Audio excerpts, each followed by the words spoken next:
Today we're going to be looking at how to multiply integers.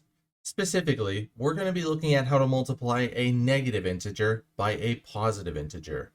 We have a couple of examples that we're going to work through together here, so let's get started. For question number 1, we're being asked to multiply -5 times 3. So clearly here in this equation, we have two different signs. And as we can see up top here, highlighted in yellow, whenever we're multiplying integers and there's different signs in the equation, our answer is going to be a negative product.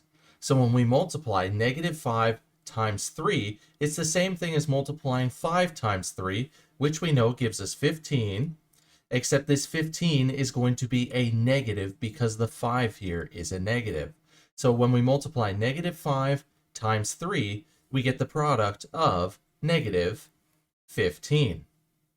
Now, just to explain why it is that we get a negative product whenever we're multiplying integers that have different signs, well, we can think of multiplication as repeated addition of multiple groups of the same size. So if we have -5 times 3, we can think of this as 3 equal groups of -5, and we're just adding those equal groups together. So we have -5 plus -5 plus -5.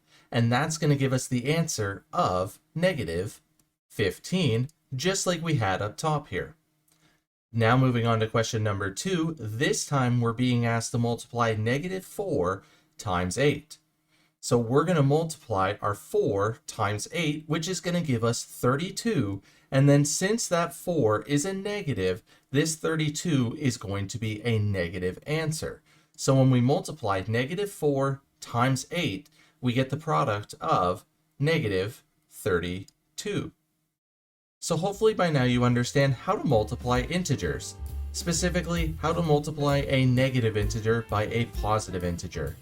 Help make math less complicated by smashing those like and subscribe buttons. As always, enjoy today's math journey.